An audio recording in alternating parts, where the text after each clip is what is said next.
right? You didn't grow up speaking the Lashon Kodash. That's why when I said it the other week, and I got Abarat the Zah, all right, Father's will. I got post that video about the importance of the Hebrew language, right?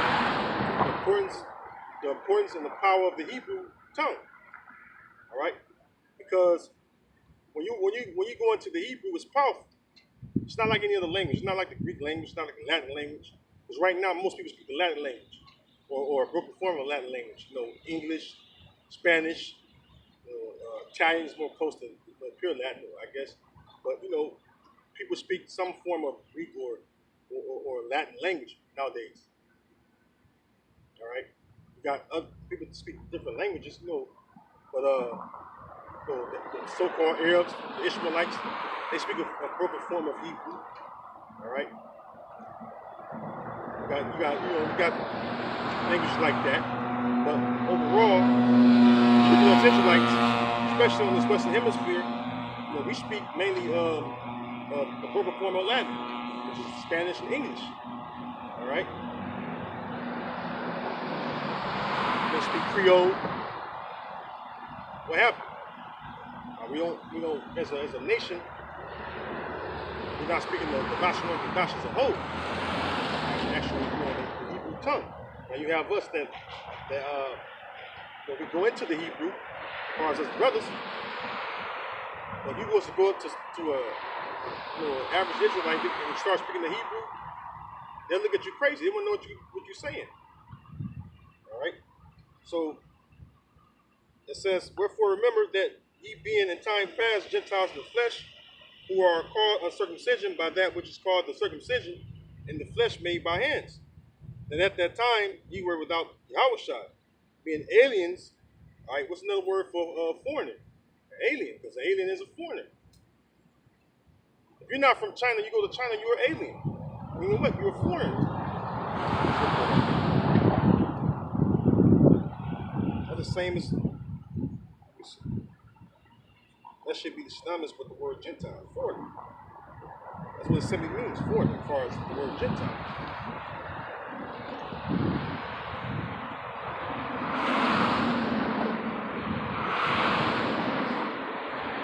Alien, foreign citizen. It says foreigner. It says foreigner, citizen of a foreign land. The word Gentile just simply means foreigner. It says strange, foreign, as a noun. A noun is a person, place, or a thing.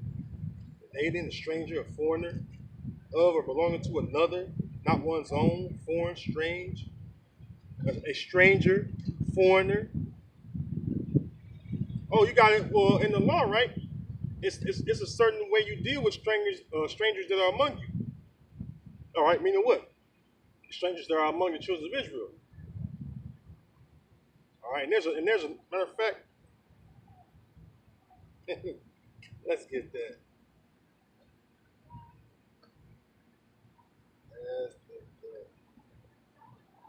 Non-citizen, outlander.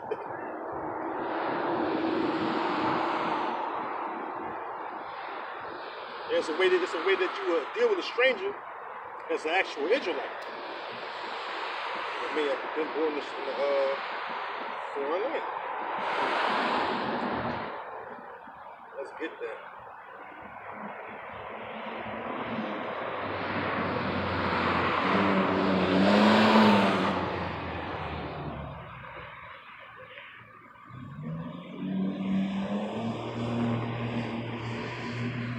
So this is Leviticus 16.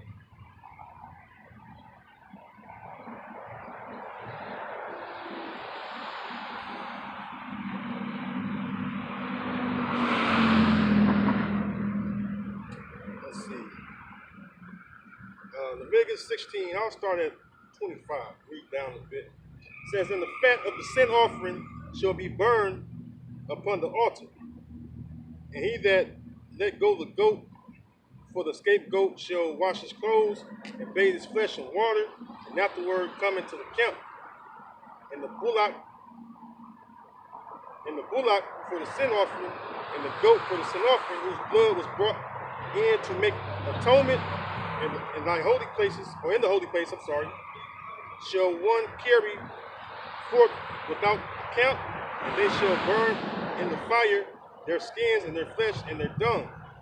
And he that burneth them shall wash his clothes and bathe his flesh in water, and afterward he shall come into the camp, and this shall be a statute forever unto you, that in the 7th month, on the 10th day of the month, you shall afflict your souls and do no work at all, whether it be one of your own country or a stranger that sojourneth among you. So this is talking about the Day of Atonement. This is actually talking about the Day of Atonement. One that's born in your home, it's in your own country, or a stranger that sojourneth among you. A stranger that sojourneth among you will be an Israelite that's born in a strange or foreign country or foreign land. But yet he sojourned among you because he's an Israelite too. And as an Israelite, you have an inheritance. We always giving out inheritance, tribe by tribe. So say you're from the tribe of Ephraim, and you was born in another land, and then you come into the land of Israel. Well, by birthright, being an Israelite, you have a inheritance in the land of Ephraim. Because why? You're an Israelite, right? Though you've been born in a foreign land, you still have an inheritance within the tribes. Because that person's not an actual heathen, though he was born among the heathen land. All right. So keeping the Day of Atonement, it pertains to Israelites born in Jerusalem, or at Jerusalem, or in the land of Israel in general, and also the ones that were not born in the land. All right. That puts you in the mind of the Pentecost, or the day of Pentecost. I believe it's Acts.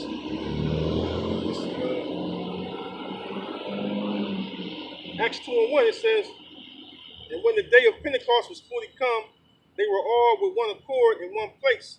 And suddenly there came a sound from heaven as of a rushing mighty wind, and it filled all the house where they were sitting. And there appeared unto them cloven tongues like as a fire, and it set upon each of them. And they were all filled with the Holy Spirit and began to speak with other tongues, and the Spirit gave them utterance. And there were dwelling at Jerusalem Jews, devout men out of every nation under heaven. See? It says Jews out of every nation under heaven. Why did they come from all the other nations that were under heaven? Because they were dispersed among the other nations that were under heaven. Or they are under heaven. All right? That's the reason they came back to the land. Because in the law, all the males all the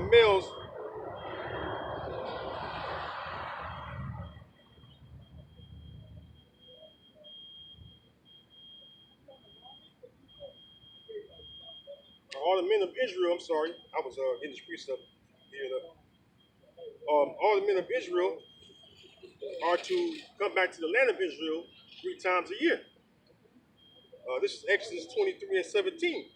It says, 3 times in the year all thy males shall appear before the Lord power, Yahweh Bashem Yahushua, and thou shalt not offer the blood of my sacrifice with leavened bread, well, neither shall the fat of my sacrifice remain until the morning. This is actually going into the unleavened bread, Passover. You got the first fruits, and the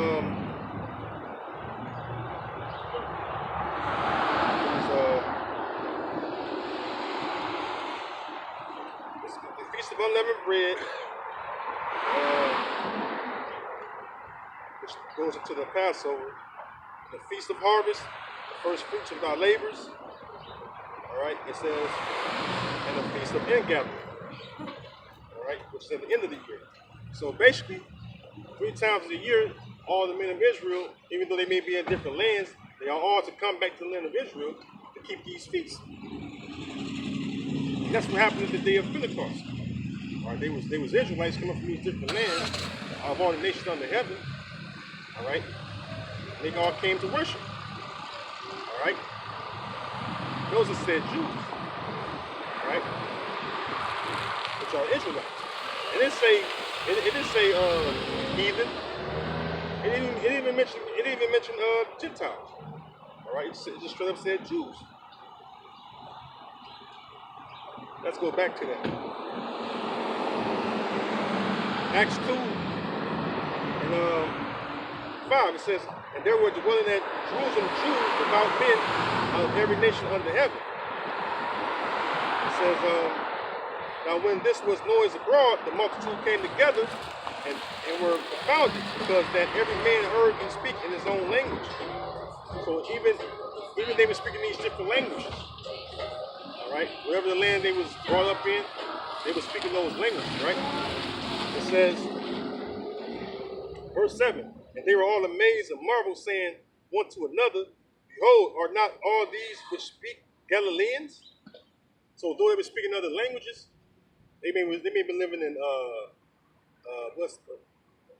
they may be living in Ashur, among Moab, among Ishmael. All right, what have you? But they were all Galileans, meaning what? They were all Israelites. They've been living in the land of Ham. All right, you got a population of Israelites that was in the land of Ham. And when they fled into the interiors of Africa, the land of Ham, right? 70 AD. All right. It says, and they were all amazed and marveled, saying one to another, behold, are not all these which speak Galileans? And how hear we every man in our own tongue wherein we were born? See? And he goes on to mention, it says Parthians and Medes and Elamites and the dwellers of Mesopotamia and in Judea and in Cappadocia and Pontus and Asia and Phrygia and Pamphylia in Egypt and in the parts of Libya about Cyrene and strangers of Rome, Jews and proselytes, Cretes and Arabians. We do hear them speak in our tongue the wonderful works of the Most High. All right? So, again, those are Israelites, man. Just like when the Lord come and gather his people, and gather his remnant this second time, they're going to come out of all these different lands. That's what it's speaking about in the book about Isaiah, the 11th chapter. Matter of fact, let's get that. Let's get that too.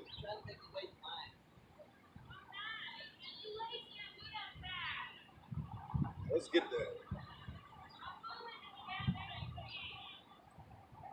This is the book of Isaiah 11. In verse 11, it says, and it shall come to pass in that day that the Lord shall set his hand again the second time to recover the remnant of his people, which shall be left from Assyria, and from Egypt, and from Pathros, and from Cush, and from Elam, and from Shinar, and from Hamath, and from the islands of the sea. And he shall set up an ensign for the nations, and shall assemble the outcasts of Israel, and gather together the dispersed of Judah from the four corners of the earth. So the Lord ain't never say he's gonna do it to any other nation. All right. Again, you other nations don't have a stake, all right, or claim, all right, to the covenant that the Lord made between himself and us. All right. You don't have anything to do with this. And what happens is, time and time again, when these wacky-tacky Christians and theologians come up against us, they're trying to fit these other nations in there. All right, here it is. They want to get the blessings that come with being an Israelite, but they don't want to go through the curses that come with being an Israelite. All right? They don't want to live in the corners of the earth, which are ghettos. They don't want to live being oppressed, barely surviving. Right, being preyed upon by your enemies. All right, they don't want to go through all that stuff. But when it comes down to the salvation, all of a sudden the actual Gentiles, the heathen, have a part in this. Man, you crazy? All right? That makes no sense. We know the Most High is a just power. All right, we know the Most High is a just power. Why would he fucking cause us to enjoy our blessing with the heathen that oppressed us? We can't enjoy their blessing. Like Esau's ruling right now. Esau can enjoy his blessing. Esau don't share his blessing with our people. His ass live over across the bridge, nice houses, nice everything. Your ass live in the ghetto. It's fucking slum. We'll show you what. But you're in the bottom of society. All right?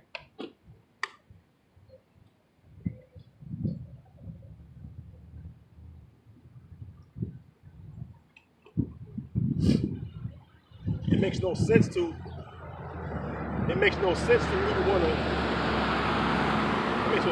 want to include the heathen a part of your blessing, because the moment you try to come up and do better for yourself, who's trying to knock you right back down? Esau and the rest of the heathen. They don't want you to live in their communities.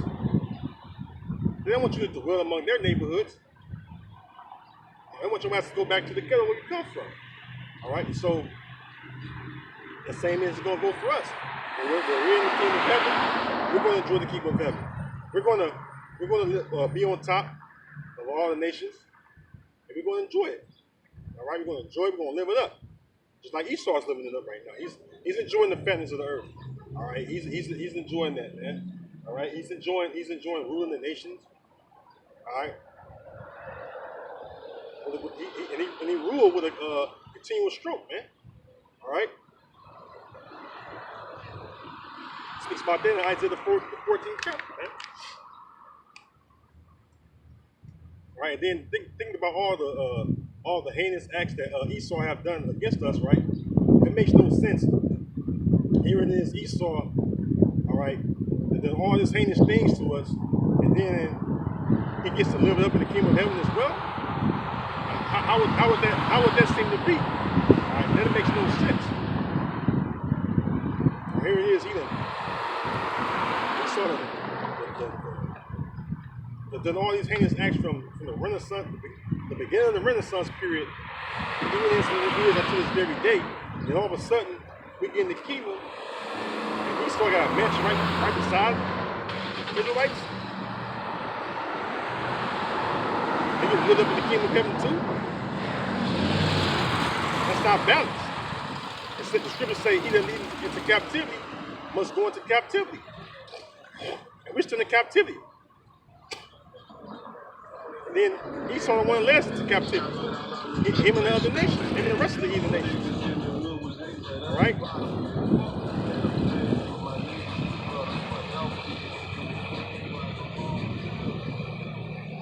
The problem simply is that look, the gospel has been preached, man. All right?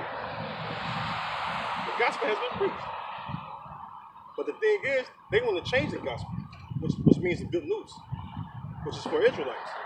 They want to change the good news and make it fit everyone. You know?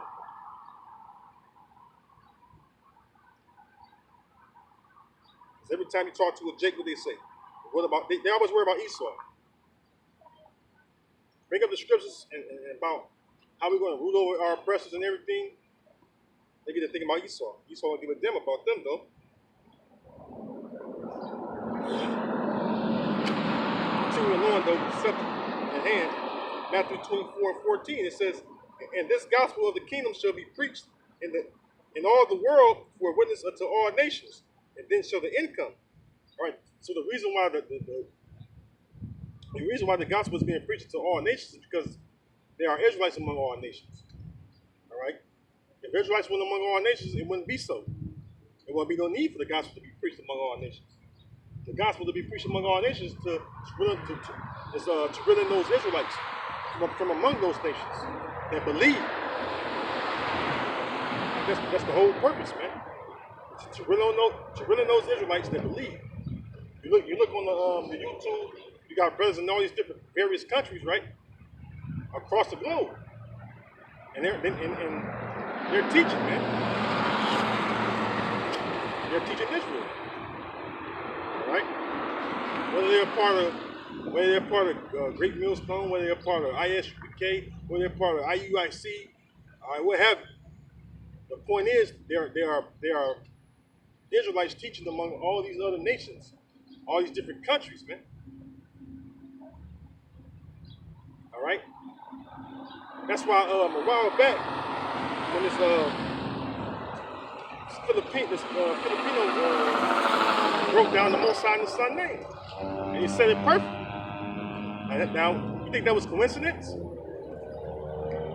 Hell no, it wasn't coincidence. Let's show you the spirit power of Yahweh Basham Shah. And he said the perfect way. He said Yahweh. No, not making fun of his accent or whatever. He said Yahweh. And he said Yahweh Shai. He said it perfectly, man. Yahweh Shai. All right. You got Jakes over here that can't even pronounce it right. That speak English. All right.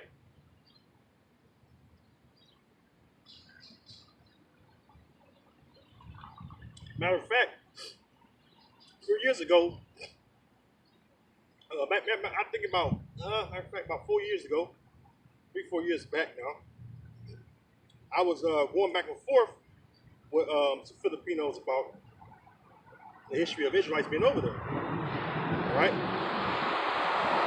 That guy could have been an Israelite. All right? That guy could very well be an Israelite. And then keep this in mind too. And I always bring this up too. Not every Israelite is going to like your typical Israelites. All right? Not every Israelite going to like your typical looking Israelite. All right? That's something that can cause you to stumble. Because when you come out from the world, you think it's carnal, right? When you start learning how to think through the spirit, to think and walk through the spirit, all right, to think and walk in the spirit. I'm sorry. It's to actually be able to discern the person's spirit. Then you begin to see that no, these people are not no either. I see them all the time.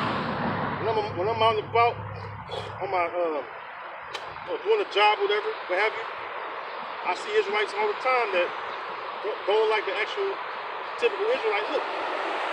They don't like a so-called nigga, or a so-called Puerto Rican, or a so-called whatever, so-called Mexican. They may look like Edomites. They may look like Elam. They may look like Ishmael. All right?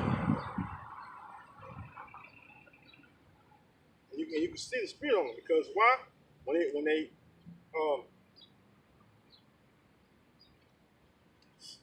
come and they be among Jake enough, you will see that spirit of you'll see that Israelite spirit come out of them and start to show on the outside. You mean to tell me that you have a whole liquor store full of Punjabis and they all dress them like they wear fucking, what's the fashion Jake wear? They wear Gucci, Ralph Lauren, ball caps, sagging and shit, They're wearing Jordans, Air Force Ones, right? Nike flights. They're wearing Reeboks, They dress just like Jake. And when they hanging out, they ain't hanging out with actual Jakes. Now some of them do though. Some of them do. Right? Some of them do. Right? This guy used to hang out. This is years ago. I was in high school. So this guy, not far from up the street where I'm at, going to the neighborhood, up this way, like you was going like probably, that's not even a quarter mile this way. I said roughly a quarter mile that way. It was a store back in the day, and this guy was hanging out with my cousin and some other guys that we knew, right? And he was cool as shit. Well, my cousin, he would drink with him, get liquor out their store, drink and chill with him and shit, dress like him and everything. He be fresh as hell, man. What Jake called dead fresh. All right. That's another thing that throw guys off. All right, you see an actual Israelite. Oh, this is a white boy. Oh, this is an Israelite, man.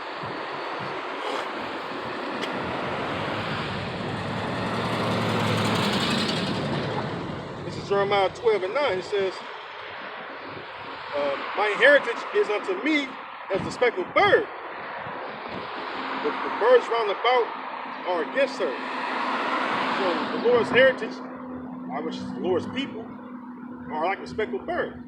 The speckled bird has many colors. You may see an Israelite looking super dark like a Hamite, look like an Edomite, like a lot of them Edomite looking Israelites, like the Conor McGregors of the world, Tyson Fury. What's another one? This guy, oh man, shit, man. I watched this one guy. He's straight up Jake, man. He be with them guys. Cause I watch boxing a lot. And I keep up with the boxing, fight world. Period. So this guy, he be with Mosey Ennis some shit. This dude like a straight up Edomite, man. You hear him talk? I ain't see no goddamn Edomite.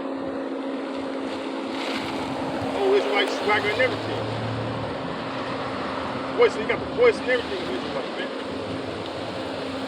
Don't got no kind of so-called white kind of characteristic at all. This dude be on camera talking and shit. I'm like, yo, this dude's a Jake, man. You know? Like, a lot of people talk about this guy, they call him White Chocolate, Jason Williams. Now he look like a straight up Edomite. Let's get it.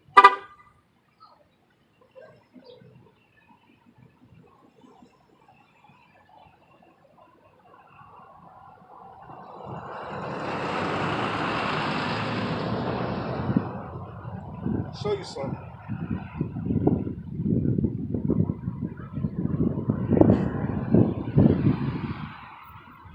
This guy, I don't know if you can see it.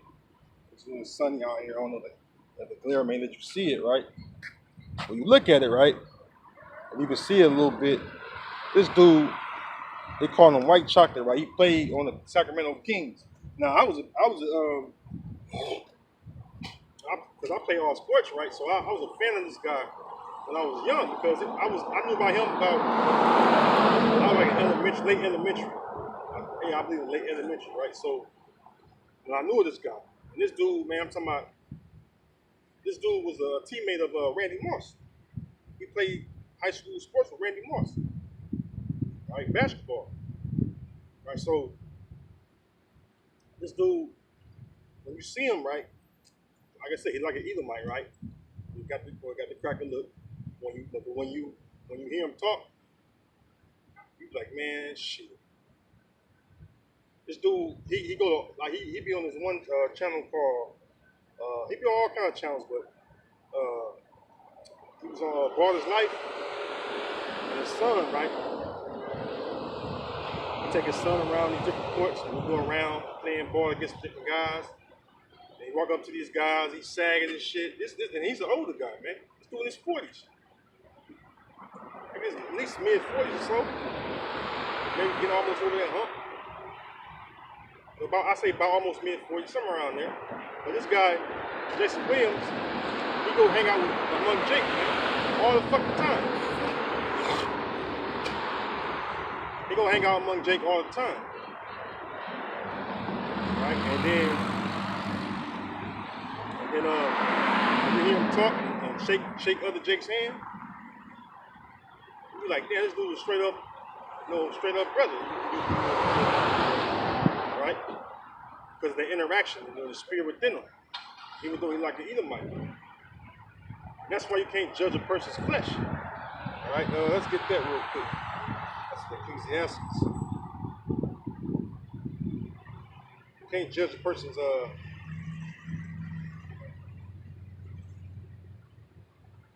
can't judge a person's outward appearance. Let's get that real quick. So, yeah,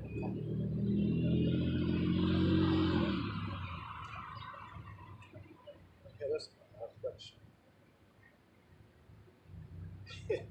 So like, this is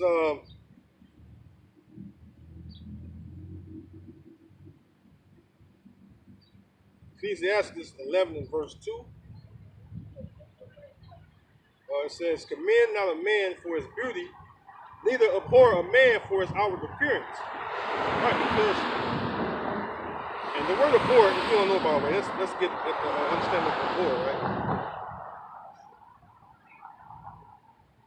They even use that word in the scriptures as well, abhor. I'm a vocab trying to bring that out. See, it says, "Thou shalt not abhor Edomite." That dude's crazy. That dude's crazy.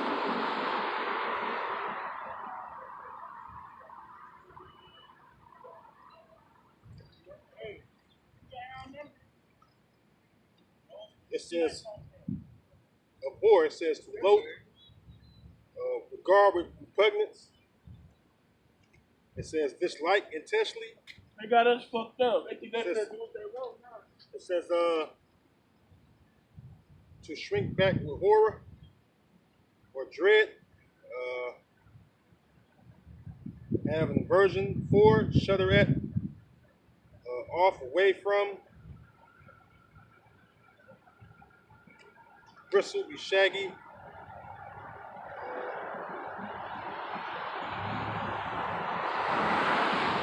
Definitions is find repugnant.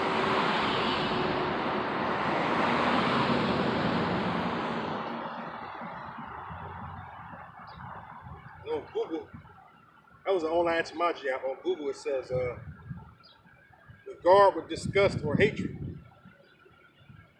So you may look at a person's outward appearance and you might think, oh, this is an Edomite, and then actually an Israelite.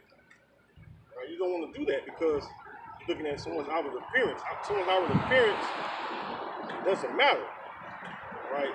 No matter how an Israelite look, you'll always get your color back once we enter into those chariots, Lord willing, right? So, all right, bro, how you doing, bro? How y'all doing? All right. I'm just teaching our people that they're Israelites. So far, I think they're a lot of them Americans. But you're real people. I know I recognize you. How you doing today?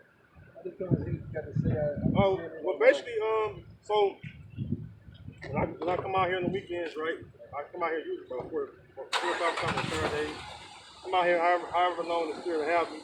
But I go into the Bible and prove that the Bible are the people we call Negro, or African American, Latino, or Hispanic, or Native American, or Indigenous American.